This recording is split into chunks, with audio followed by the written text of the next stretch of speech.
이사야 5장 8절에서 12절까지 말씀을 봉독해 드립니다. 이사야 5장 구약성경 970면입니다.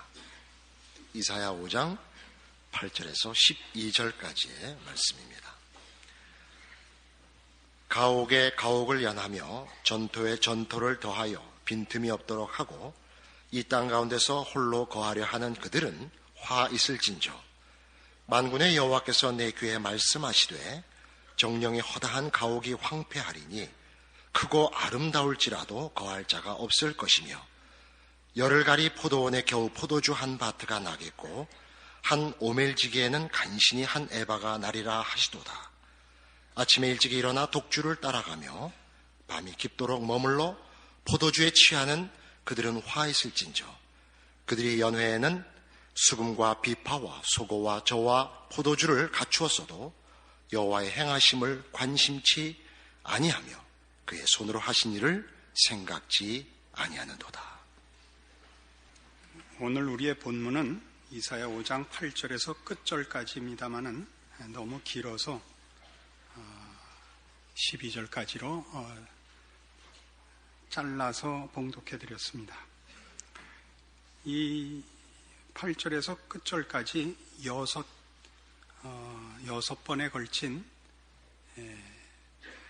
화와 하나님의 심판이 기록되어 있습니다. 8절에 있는 가옥에 가옥을 연하며 전토에 전토를 더하여 빈틈이 없도록 하고 이 땅 가운데서 홀로 거하려 하는 그들은 화 있을진저. 이게 첫 번째입니다. 물질적 욕심에 대한 심판을 묘사하고 있습니다. 11절에는 아침에 일찍 일어나 독주를 따라가며 밤이 깊도록 머물러 포도주에 취하는 그들은 화 있을진저. 그래서 쾌락을 쫓는 자들에 대한 심판을 묘사하고 있습니다. 18절에는 거짓으로 끈을 삼아 죄악을 끌며 수레줄로 함같이 죄악을 끄는 자는 화 있을진저 해서 거짓된 것에 대한 심판을 묘사하고 있고, 20절에는 악을 선하다 하며 선을 악하다 하며 흑암으로 광명을 삼으며 광명으로 흑암을 삼으며 쓴 것으로 단 것을 삼으며 단 것으로 쓴 것을 삼는 그들은 화 있을진저. 저들의 부패한 것에 대한 심판입니다. 21절은 스스로 지혜롭다 하며 스스로 명철하다 하는 그들, 저들의 무지함에 대한 심판이 기록되어 있습니다. 22절은 포도주를 마시게 용감하며 독주를 빚게 유력한 그들을 심판하시기로 했는데, 11절에 있는 것과는 이렇게 다릅니다. 11절은 쾌락을 심판하시는 것이고 쾌락을 따르는 죄를, 22절은 23절에 있는 바와 같이 그들은 뇌물로 인하여 악인을 의롭다 하고 의인에게서 그 의를 빼앗는도다 하신 것으로 여기는 불의에 대한 심판입니다. 이런 내용들은 다만 윤리적, 도덕적 혹은 종교적 차원에서의 잘잘못을 심판하는 차원이 아닙니다. 지난주에도 살펴본 바와 같이 이스라엘 역사가 증언하는 것은 저들의 잘못은 하나님을 외면함으로 생겨나는 것이고, 하나님을 외면함으로부터 일어나는 모든 썩어짐과 부패함이 화를 자초하는 것이라, 이렇게 우리가 살펴보았습니다. 그것은 다만 이스라엘 역사에 국한되는 것이 아니고 전 인류의 역사에서 증명된 것으로, 예수님 오신 이후에 우리가 겪은 2000년 역사 동안에 인류가 걸어온 길이 그것을 증언하고 있다 말씀드렸습니다. 사람들은 하나님을 모셔야 할 자리에 인간을 신으로 두기 시작했고, 하나님만이 가지시는 권세와 그 진리됨과 그 근거들을 허물고 인간이 사물의 중심이 되며 척도가 되며 심판자가 되어서 인본주의를 이제 만들어냈다 그랬습니다. 인간들이 하나님이 서야 할 자리를 외면하고 인간 스스로가 신이 되어 자유와 지식과 발전을 희망했지만 실제로는 인간은 절망에 이르게 되고 혼돈을 빚어내고 아무러한 가치도 내용도 만들 수 없는 현실에 이르고 말았습니다. 우리가 보통 현대인이라 이렇게 부를 때, 물론 아무도 현대인을 현대 그룹에 다니는 사람이라 이렇게 이해하진 않을 줄로 압니다만, 현대인이라는 것은 다만 과학 문명의 첨단적 그 발전의 혜택을 입고 사는 이 시대적인 사람들을 현대인이라 이렇게 이해해서는 안 됩니다. 현대인이라는 것은 전적으로 철학적인 개념에서 만들어진 명칭입니다. 예전에는 그 철학이 추구하는 것이 절대와 절대자를 찾는 싸움이었습니다. 그래서 다른 철학을 제시하는 자가 나오면 그것은 절대자와 절대를 찾는 방법론의 차이였지 절대자를 바꾸는 싸움은 아니었습니다.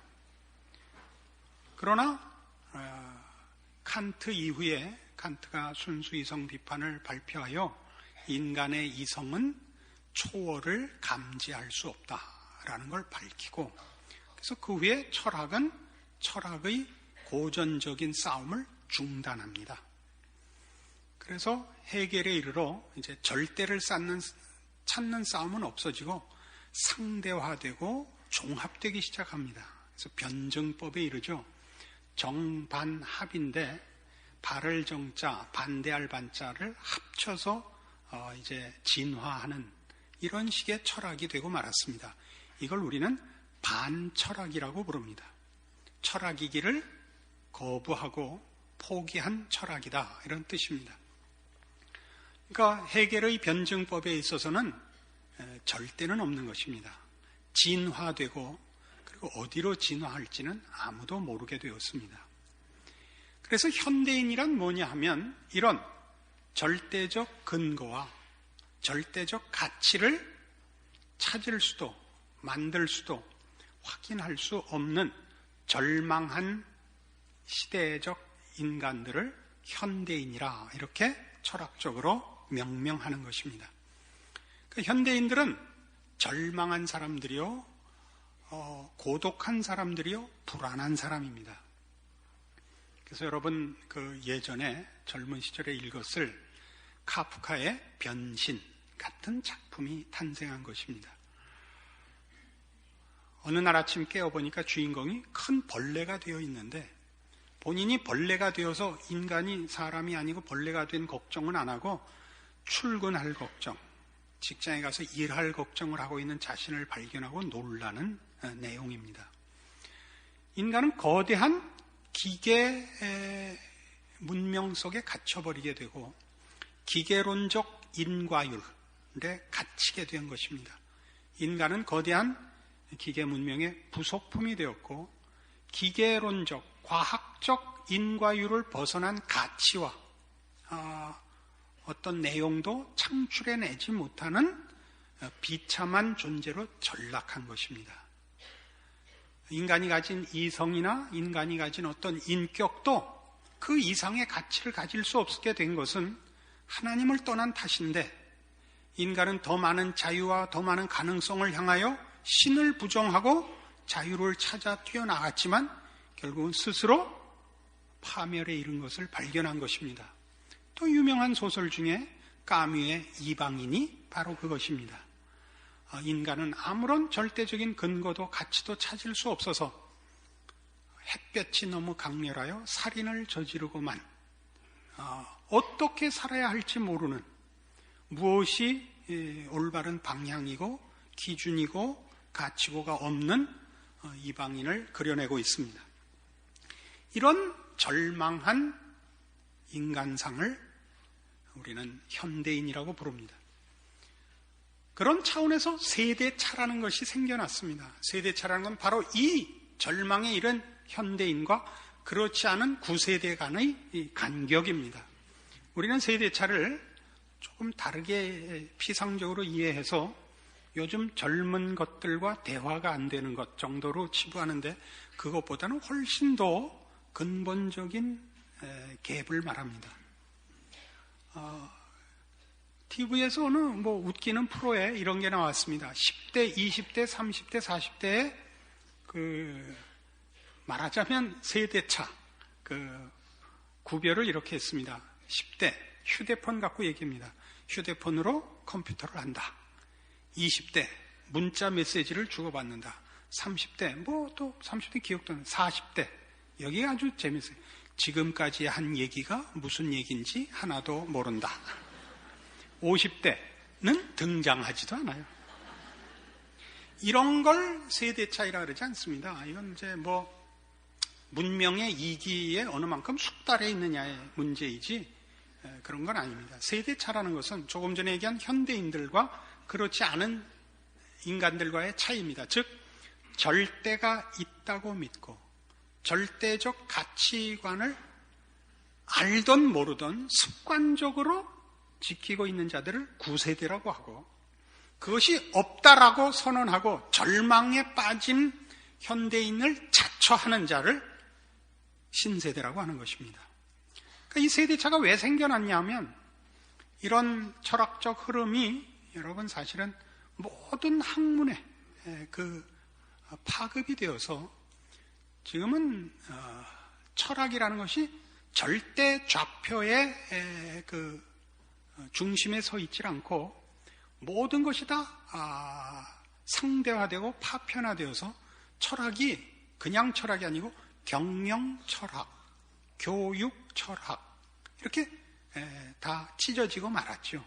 그리고 그 철학들은 다 그렇게 전체 절대 좌표를 가지지 못하고 상대 좌표를 가지기 시작한 것만으로 이미 절대 근거인 하나님이 제외되어 있는 학문이요 정신인 것입니다. 이것은 사회 전반에 걸친 문제일 뿐만 아니라 종교 내에도 기독교 내에도 파고 들어와서 기독교 내에도 현대 신학 혹은 신신학이라는 하나님을 제외한 기독교가 생겨나고 있습니다. 이미 오래된 얘기이기도 합니다만 그래서 이런 영향권 속에서 사는 신세대가 저들의 절대 좌표 없이 상대화된 가치관을 가지고 살고 구세대와 충돌할 수밖에 없죠. 구세대는 이렇게 얘기를 합니다. 그러는 법이 아니야. 그러는 법이 아닌 그 법이 뭡니까? 그런 게 있어 란 말이지 그게 뭐냐를 끄집어내지 못하거든요. 그러니까 신세대가 보니까 구세대는 절대 기준이 있는 것처럼 살지만 실상은 없지 않느냐라고 큰 소리를 치고 있는 겁니다. 그러니까 구세대는 다 무식하다. 그리고 융통성도 없다. 그리고 신세대는 자기네들의 상대화된 그 가치관 속에서 그 큰 모순을 못 느끼고 반발하고 까불고 살고 있습니다. 애들은 잘 들어두십시오. 까불고 있다는 걸.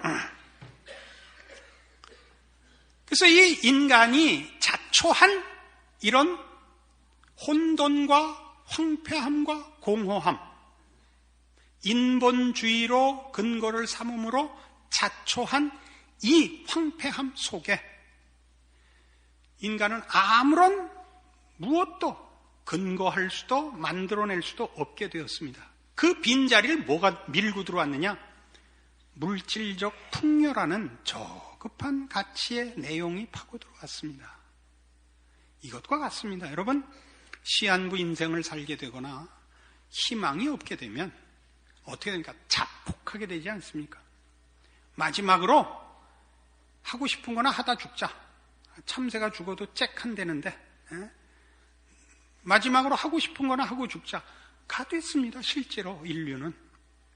그래서 이제는 그죠? 물질적인 부를 쌓고 물질적인 경쟁을 하고 이게 유일한 삶의 내용이 되고 말았습니다. 사람들은 편하게 살기 시작했고 쾌락을 따르고 물질적인 부요함으로 정신적인 황폐함을 애써 달래려고 하는 우스운 자리에 도달하고 말았습니다. 이게 현실입니다. 인류가 자초한 것입니다.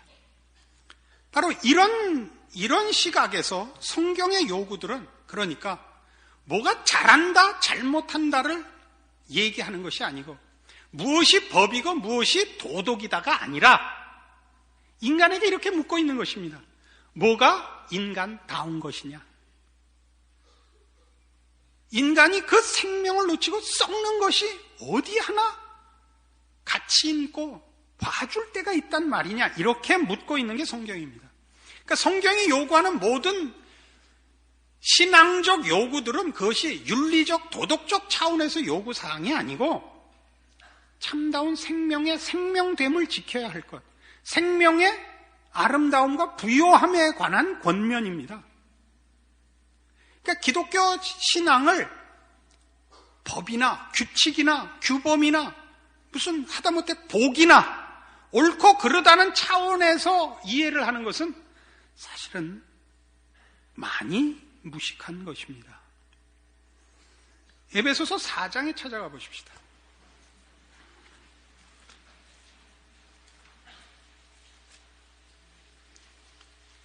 에베소서 4장 17절 신약성경 314페이지입니다. 그러므로 내가 이것을 말하며 주 안에서 증거하노니 이제부터는 이방인이 그 마음에 허망한 것으로 행함같이 너희는 행하지 말라. 저희 총명이 어두워지고 저희 가운데 있는 무지함과 저희 마음이 굳어짐으로 말미암아 하나님의 생명에서 떠나 있도다. 저희가 감각 없는 자 되어 자신을 방탕에 방임하여 모든 더러운 것을 욕심으로 행한다 이겁니다. 자, 하나님 없는 자들의 형편입니다. 저들의 삶이 윤리적 도덕적으로 어떻게 엉망이냐 이전에 이게 인간이 설 자리요, 인간이 자랑할 만한, 아니 꺼내놓을 만한 모습이냐 이런 얘기입니다.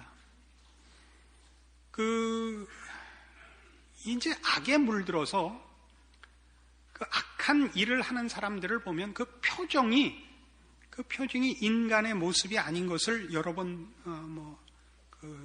TV 같은 데서 보시죠. 악한 일을 한 사람들의 살벌한 얼굴 모습이나 또는 정신 나가갖고 아주 참혹한 일을 저지르고도 희죽희죽 웃고 있는 모습, 이런 것들은 그것 자체로 벌이다 이겁니다. 거기 무슨 잘잘못을 논하기 이전에 인간의 인간다움, 인간에게 의도된 아름다움과는 거리가 전혀 먼 상반되는 그런 모습들을 우리가 거기서 발견하는 겁니다. 기독교 신앙이 우리에게 요구하는 것은 이겁니다. 무엇이 인간이냐?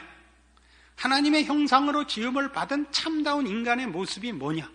라는 차원에서 성경은 일관되게 그 신앙을 요구하는 것입니다. 여기 있는 대로 보시겠어요? 허망하고 총명이 어두워지고 무지해서 또 그 마음이 굳어져. 무식하면 고집이 생기죠. 그죠?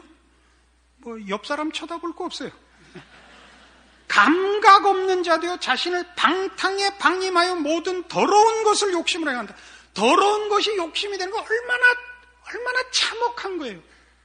더러운 것이 욕심이 되는 거. 일이 간다고요. 왜요?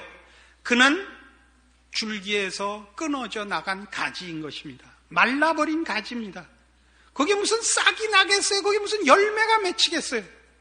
모아 불에 사를 것입니다. 쓸데가 없죠.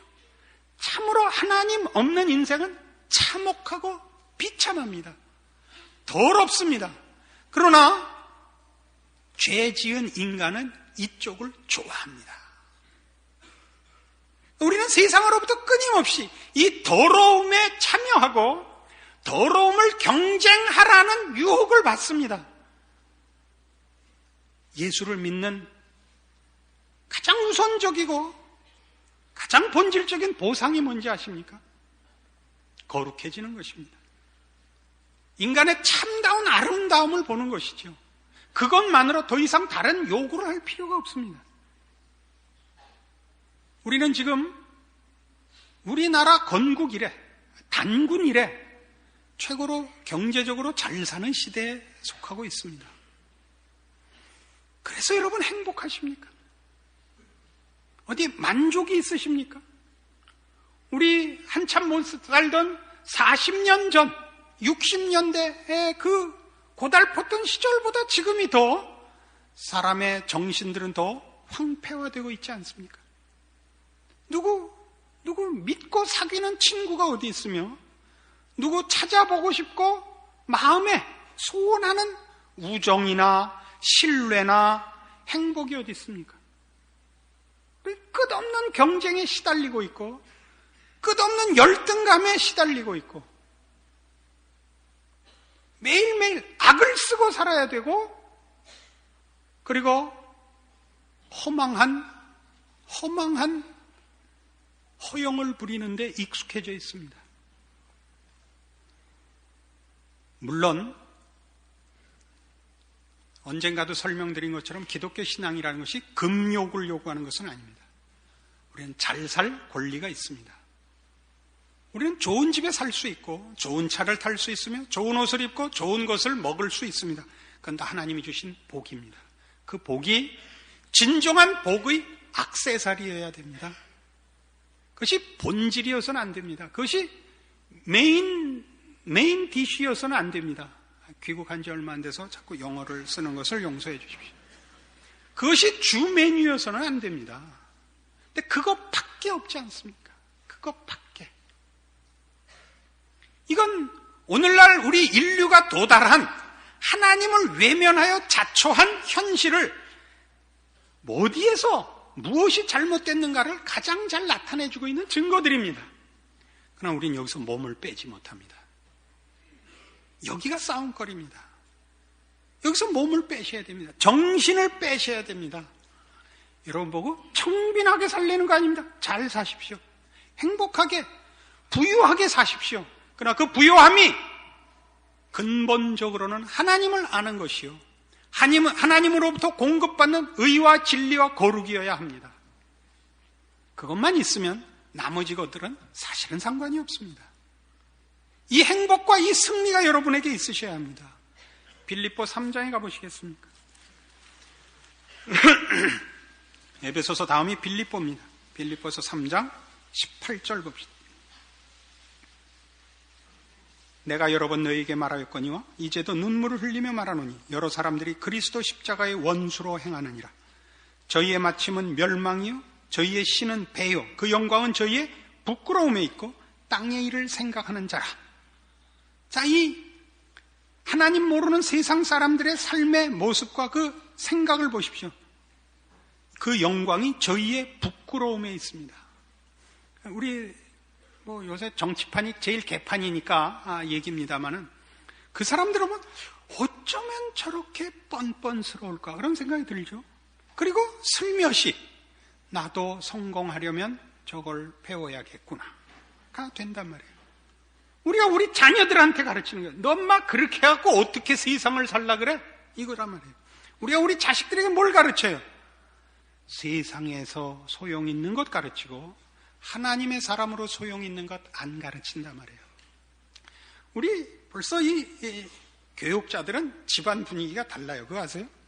이동영 목사는 애가 둘이 있어요. 아들만 둘이 있는데 큰 애가 초등학교 1학년이고 작은 애가 2살 아래예요. 근데 이 작은 놈이 그 집집마다 그러시겠습니다만 차남이 꼭 경쟁심이 더 있어요. 그 형한테 꼭 기어오르죠. 형은 관심이 없는데 애가 기어오르죠. 그러니까 팍팍 기어올라요. 그러니까 이제 형이 이렇게 얘기했어요. 너 책 많이 읽어야 돼. 그래야 훌륭한 사람 되고 똑똑한 사람 돼. 동생이 이렇게 반발했어. 너나 똑똑해. 그러니까 부모가 보니까 이게 안 되겠는 거야. 이거 형이라고는 절대 안 해. 야, 너 엄마 형한테 그러면 돼? 어? 그럼 못 써. 아버님 놔두세요. 그냥 친구처럼 지낼게요. 형이 그랬다고요. 이 벌써 믿는 집 애들은 보이게 보이지 않게 교육받고 흉내내는 게 달라요. 부모 앞에서 그렇게 얘기하고 나중에 너 일로 와. 그리고 데려다 패지 않는다고요. 진짜 친구처럼 잘 지내고 있어요. 여러분은 자녀를 어떻게 키우세요? 여러분이 여러분의 자녀를 학교 보낸 이유가 뭐예요? 그 무엇을 시키는 것보다도 많은 돈을 들이는 이유가 뭐예요? 훌륭해지라고요. 참다운 인간의 행복을 찾으라고. 애들은 어떻게 하죠? 공부 죽어도 안 하죠. 유일한 소망이 있다면 학교 안 가는 거죠. 그 부모가 볼 때 그게 얼마나 어리석은 짓이에요. 얼마나 어리석어요. 학교에 안 가고 공부 안 하는 것 이상의 어리석은 게 어디 있어요? 인류가 그렇게 살죠. 하나님으로부터만 모든 필요한 것이 나옵니다. 우선 생명이 나오며 가치가 나오며 질서가 나오며 그것이 보호되며 인도됩니다. 하나님만이 그걸 우리에게 해주실 수 있습니다. 하나님을 외면하고 어디 가서 무엇을 만들겠다 말입니까? 그러나 인류는 그 아닌 길을 선택했고 인류의 역사로 그것을 증언하고 있고 오늘날 우리가 그 한가운데 살고 있습니다. 풍요 속의 빈곤을. 이 바쁨 속에서의 소외된 고독을 우리가 확인하고 있습니다. 현대인으로 행복한 사람은 없습니다. 행복한 척하지요. 그러니까 언제나 남을 골리고 남을 눌러서만 확인을 하죠. 비참하게 되었죠. 이 비참한 자리에서 벗어나는 유일한 방법이 뭐라고요? 하나님을 의지하는 것입니다. 다시 에베소서 5장으로 돌아가시면 성경은 우리에게 이렇게 요구합니다. 이런 요구들이 다 윤리거나 도덕이거나 법이거나 신앙도 아닙니다. 그 이상입니다. 그것은 인간의 유일한 답입니다. 5장 8절 너희가 전에는 어두움이더니 이제는 주 안에서 빛이라. 빛의 자녀들처럼 행하라. 빛의 열매는 모든 착함과 의로움과 진실함에 있느니라. 주께 기쁘시게 할 것이 무엇인가 시험하여 보라. 너희는 열매 없는 어두움에 이래 참여하지 말고 도리어 책망하라. 저희의 은밀히 행하는 것들은 말하기도 부끄러움이라. 이 요구가 뭔지 아시겠어요? 이게 유일한 인간의 명예와 영광을 지키는 길이라고요. 이 길을 떠나고 이 방법을 떠나서는 어느 곳에서도 인간은 해답을 찾을 수 없으며 부끄러움과 더러움과 패망에서 구원받을 길이 없습니다. 이것이 성경이 가르치는 것입니다. 여러분이 가진 기독교 신앙, 여러분의 신앙 고백들이 여러분에게는 생명이요 운명입니다. 그것이 얼마나 큰 것인가를 아셔야 됩니다. 상벌의 문제 정도가 아닌 것입니다. 인간이기로 하느냐, 벌레이기로 작정하느냐, 영원한 영광과 행복의 운명을 취하느냐, 형벌과 파멸을 자초하느냐의 갈림길의 문제인 것입니다. 여러분의 신앙 고백이 헛된 것이 되지 않기를 바랍니다. 기도하십시다. 하나님 아버지 은혜를 감사합니다. 하나님을 아버지라 부르는 그 복된 신앙의 깨우침과 결단과 고백을 허락하셨으니 이제 우리의 삶은 하나님의 자녀답게 하여 주시옵소서. 주를 의지하게 하시고 주로 말미암아 의와 진리의 거룩함으로 지으심을 받은 새 사람으로의 영광을 누리게 하여 주시옵소서. 저희의 하는 것, 저희의 은밀히 행하는 것들은 얼마나 부끄러운 것들이며 얼마나 어리석은 것이며 얼마나 허망한 것입니까? 그 유혹과 시험에서 이기는 하나님의 사람으로의 삶을 영위케 하여 주시옵소서. 예수님의 이름으로 기도합니다. 아멘.